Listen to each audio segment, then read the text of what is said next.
Hey, what's up, y'all? We back for another episode of On the Real. And this week we got a little twist. It's still horror, but it's not that full horror blown. We got a little horror comedy for you. And this week it's called The Babysitter. So sit back, relax. We about to get into it. It's your boy Taz coming live for this movie review. You know, this is Taz on the Real.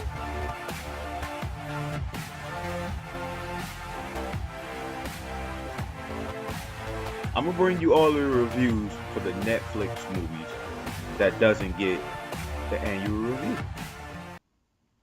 So yeah, we have a young kid come off, and it starts off with him getting a shot by the doctor, and he's like, "Nah, I can't do these shots, man. You gonna have to find another way to do this. Uh, look, I'll cut off a hand before I do a shot." He's like, "Man, look, stop being such a, you know."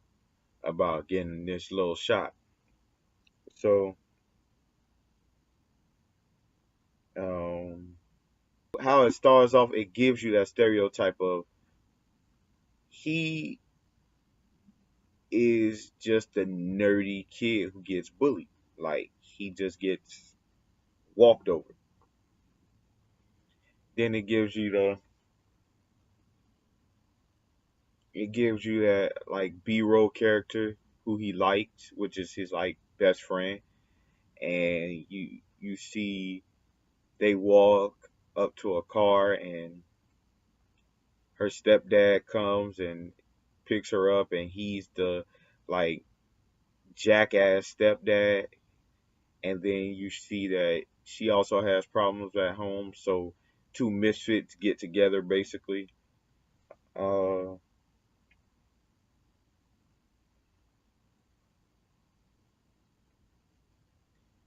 and it leads you up to him walking home by himself, getting bullied, and then he gets saved. And he gets saved none other by his babysitter. So it's like, what? Like when you see that, it's like, yeah, you a little old to be having a babysitter. Like, what's going on? But when she comes into view, you see it. Like, I wouldn't mind having a babysitter too. Like, that's your babysitter. All right, I need somebody to watch me. I'm not good by myself. And as you see them drive back to his home, and you see them talking and interacting, you can tell that they have that best friend but sister brother type relationship, and they've just been, and even to an extent, like mentor mentee relationship, and they just like are just so amazed by each other. So it's like, oh, how cute, like how they come together in moments. You just like it. um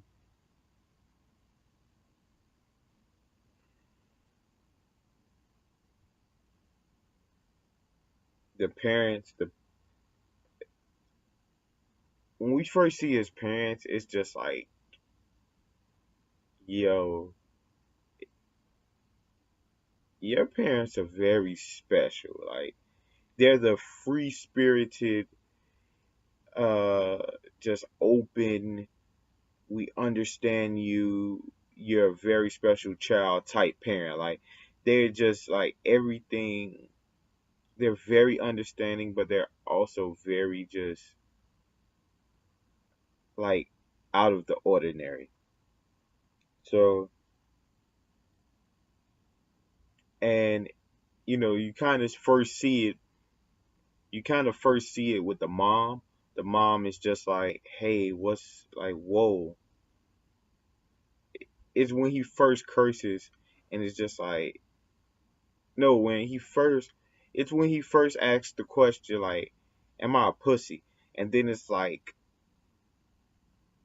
"Whoa, what?" And you'll think like his mom would check him on that, but she rather check him on like his statement about like does that make him retarded or dumb, and she was like, "Whoa, don't say that word. You can say the other word. Don't say that word." And we come in on the parents when they're like having. We come in on the parents when they're about to have like their own getaway, like their hey hey we just need you know a me and you time type thing. And we get to develop this story between, B, who is the babysitter, and Cole, who is the child. And you see Cole and B just like talk about everything, cook, have like brother and sister moments, have just friend moments, they have debates, and, you know, they just branch out into everything you could think of between two people. Um, and it shows how B just has so much fun with Cole, and made him more sure of himself, more confident in himself, like he had someone to talk to and wasn't just a lonely kid. And as any kid would do, you know, they get mysterious about what are the older kids doing when they're gone, like what is going on when I'm sleeping, how much fun is B really having without me? Um, and you can see for this moment, it wasn't more of like curiosity. It was more of like I don't want to be left out. If there is something that fun going on, if there is something that interesting going on, I don't want to be left out of that. So um,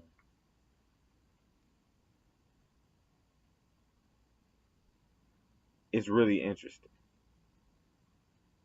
So it's really funny when he gets down there and sees all the older kids playing this game of spin the bottle and you know having fun, talking and being free spirited and having fun, and the game just like, oh, girls kiss girls, oh, tell the truth on this, oh, they're doing this, and it's just like, wow, yeah, that's what we always thought the older kids were doing, just having some type of fun and soft sexual acts going along with it. So it takes a left turn, like a hard left turn, when B is supposed to kiss Samuel and she pulls out knives from like nowhere. I don't know where the knives went. Like I don't know where the knives gone came from, but she pulled them out of thin air and like stabbed him and mantled his head like as a trophy, because it was deep in there when it happened. And then you figure out like they're doing these things as a satanic ritual. Like this is they're looking for the devil to like grant wishes in a sense or grant desires. So it gets really like crazy. So when Cole sees this and he he's just like blown away and shocked, he's like, okay, time to call the police. Like time to call the police, time to escape, time to like do whatever I need to because I need to get out of here. Um, he doesn't get the chance. Like he doesn't immediately get the chance. He he goes to call the police and he goes to like try to escape from the room, but when he like almost escapes, he figures out that they need him for the ritual. Like you need blood of the innocent, and he's just like that much of an innocent kid that it's like, okay, yeah, you're going to be a part of this sacrifice. But after becoming part of the sacrifice, he goes, tries to escape again, and he gets caught, gets tied up, and that's when you see like all of the older kids question him, all of like the group of friends question him when he wakes up, and they try to get him to speak and try to get him to confess on whatever he knows, and he's like he's giving them a great story. He's basically buying himself time, but when the police show up, the police were totally and utterly no help, like none at all. They died very fast, and it was very scary to see how, like, wow, would the police have died in this situation if I called and needed them? Like, I hope not. And what only made this scene way better was the fact that he wasn't like the police weren't the only ones to die. Like the cheerleader, you see cheerleader Allison get shot.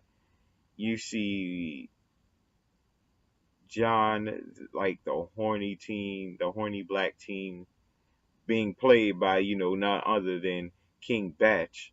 Um, he gets impaled, and it's like, yo, this is a little too much, because the police get like the police when the police come through the door and Max throws the picker through the eye. It's like, oh, so he does not escape. He does not win. Makes sense. Like, yeah, this is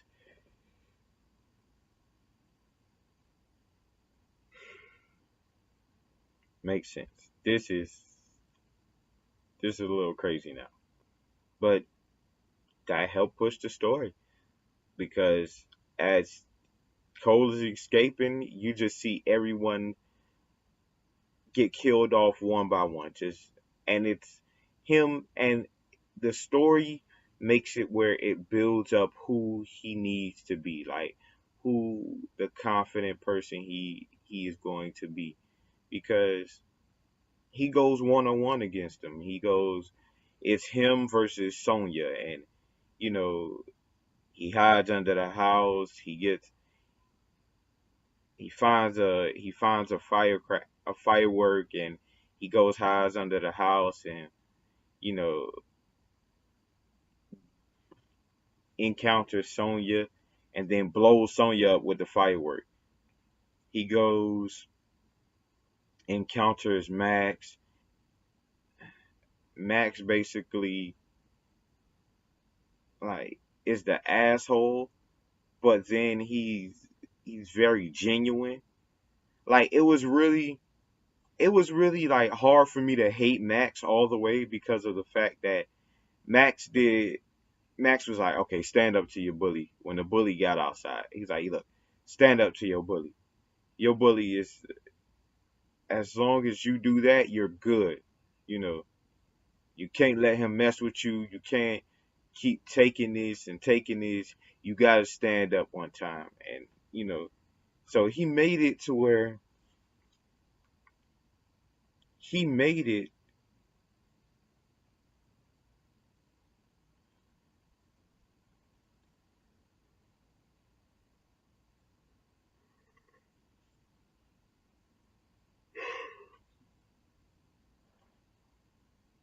And I don't know if I like really dislike him because he really pushed for Cole to be the better him. Had him stand up to his bully, and then on top of that, when he did stand up, like he was like, "Look, I'm proud of you." And even more when he got hit by Cole, he was just like, "That's what I want. That's what I'm looking for from you." You know, I'm looking for the fight back. I'm looking for, you know, the tougher person you can be. Um, and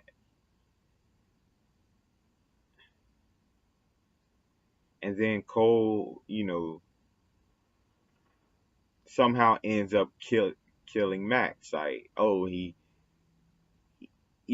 well, Max actually lost his like footing and then hung himself, which I was just like, that's a sad cop out because if that never happened, then Max would have still been the last person Cole would ever seen because he was gonna kill him, and that would have been like a better part of the story. But it kept the best part of the story at the end, which when he had to just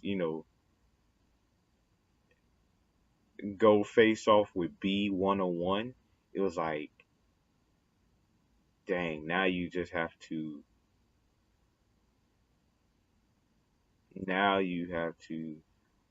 take everything you just learned and really apply it and change. So as he approaches B, we figure out that Allison, the cheerleader, actually didn't die, and she just basically stands him off. You know, she's the standoff until B comes around and she actually ends up killing Allison instead of Cole. So it's like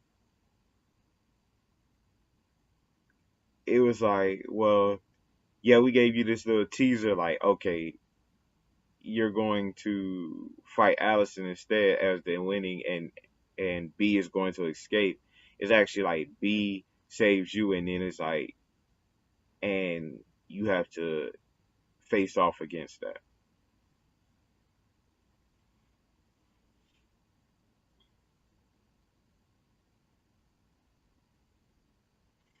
Um, he faces off with B. He runs, he escapes, and he ends up going into the house of his best friend, which just miraculously lives across the street. And they have this moment, and you can see like his character even more developing because they have the moment where it's like, I'm doing this to save you. You know, um, everything that we were talking about, it just took a left turn, and I'm going to be the hero of this one. I'm going to save you, and I'm going to escape. And then, he got the kiss by the girl, so it was like, okay, he got the kiss by the girl. He stood up. He's getting even better now, and it's just like, yeah, okay, go ahead, Cole. Like you start to applaud Cole in these moments. You start to applaud Cole in these moments because it's just getting better for him. Um, while it's even just getting worse. So he he runs out of the house with his best friend, runs back to his home, and him and B just go, you know, have their final have their final debate between each other and have their final discussion. Just like, why are you doing this and what's behind it all and how many times have you done this? And it's just, it just breaks down the character like, wow, you know, we cheered for you in the beginning because y'all were the best duo, but now it's just like, what can you do? It hurts just to see like y'all having to experience this type of thing. Y'all having to go through this experience and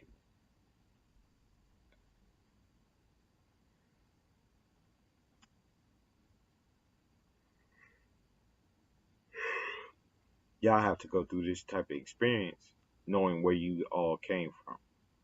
It's kind of it's just like it hits you home. So, you know, Cole finally breaks and snaps and was like, I'm done. I'm done with being this person. I'm being done being this dude and you don't get your way no more. Like, I'm not taking this from life anymore. And he burns the book. The book that, started all this the satanic stuff, all the satanic rituals, all of the sacrifice, all of the like bringing together of the friends and what's causing all of this. He just burns it. And he goes and, you know, he grabs the car from the asshole stepdad and just comes ramming back into his house. And it was like in those moments you felt great for him. You felt like we actually won. He actually did because it took Cole from the nerdy, just timid kid to the kid that can like stand up and be like, guys, I no longer need a babysitter. I can do things on my own. So with Cole winning and taking out the babysitter and the friends and getting the girl in the end, I think this movie definitely deserves an 8.5 even, because you, sir, no longer need a babysitter, and that's what helped you won. You, sir, no longer need a babysitter, and that's the win right there. So thank you guys for watching. Stay tuned in. I'll see you next time.